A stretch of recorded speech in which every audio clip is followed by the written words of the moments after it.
বিসমিল্লাহির রহমানির রহিম। আসসালামু আলাইকুম। অবস্থান করছি বাংলাদেশের একমাত্র ব্যবহারিক চিকিৎসা ও পুনর্বাসন কেন্দ্রে। আমাদের সামনে দেখতে পাচ্ছেন একটি ইয়াং তরুণ পাকবগায় যুবতী মেয়ে। এই যে তার ফ্যামিলির সাথে ঝগড়া করে নাকি সে বের হয়ে আসছে। এখন তার ঠিকানা সে মুখে বলতে পারলেও সে যাওয়ার মতো অতটুকু স্মৃতিশক্তি নেই যে সে ওই পর্যন্ত পৌঁছাবে। ওইভাবে ক্লিয়ারলি বলতে পারতেছে না, বাট ওর ঠিকানা ও বলতে পারতেছে। তো ওকে পাওয়া গেছে হাটহাজারী বিশ্ববিদ্যালয় ১ নং গেটের ঠিক অপোজিটে। গতকাল ৩টা বাজে, গতকাল ৩টায় পাওয়ার পর আমাদের হাটহাজারীর কৃতি সন্তান মোহাম্মদ আলী ভাই, যিনাকে সবাই সাংবাদিকতার মধ্যে ভালো মানুষ হিসেবে চিনেন, আমাদের জনপ্রিয় আলী ভাই।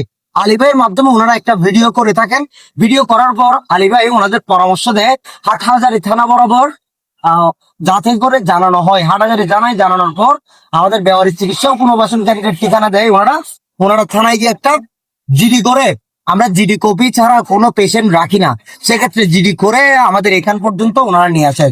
তো আমি স্থানীয় বাসিন্দা যারা আছে আমি তাদের থেকে জানতে চাইবো, যদি একটু আসেন, আপনি কিভাবে ওনাকে পেয়েছেন? আসসালামু আলাইকুম রহমতুল্লাহ। কাল ৩টার সময় ওর রাস্তার উপর ঘুরতেছে, দেখতেছি ওর পিছনে কিছুটা ছেলেরা হাঁটতেছে। দেখে আমি ওইটা দেখে আমার করাল লাগছে, আমারও তো মেয়ে আছে এরকম।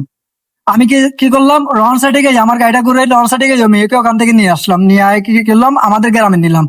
সদর কাছে নিয়ে ওকে ঠান্ডা ঠান্ডা কিছু খাওয়াইছি। খাওয়ানোর পরেও কিছু সঠিক কথা বলতেছে আর কিছু বলতে পারতেছে না, ওর বাড়ির ঠিকানা আর মোবাইল নম্বরও বলতে পারতেছে না। সর্দারের মাধ্যমে আমি আলী ভাইয়ের কাছে জানাইলাম।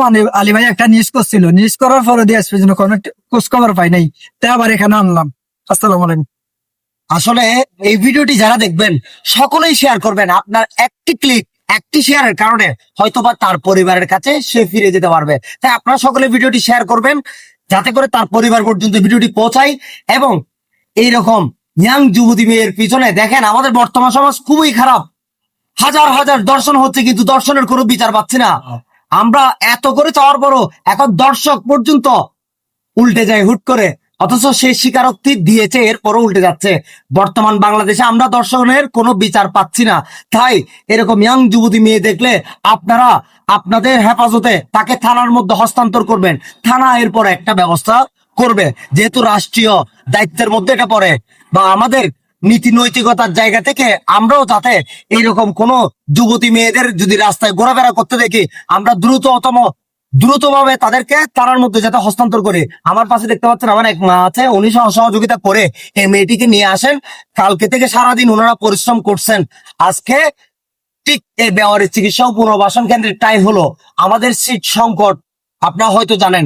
এরপর যদি ব্যবহারিক আসে, আমরা রাখার মতো কোনো জায়গা নেই আমাদের। তাই আমরা সরকার কর্তৃপক্ষের কাছে বারবারই আবেদন করছি, বাংলাদেশে একটি বেওয়ারিশ মেডিকেল কলেজ হাসপাতাল হোক।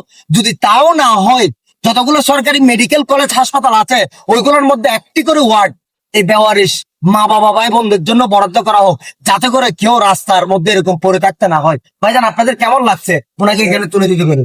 আমার ভালো লাগতেছে। ভালো লাগতেছে? আপনার কেমন লাগছে? ভালো লাগতেছে। তো দেখেন, আসলে ওনারা এরকম ভালো কাজে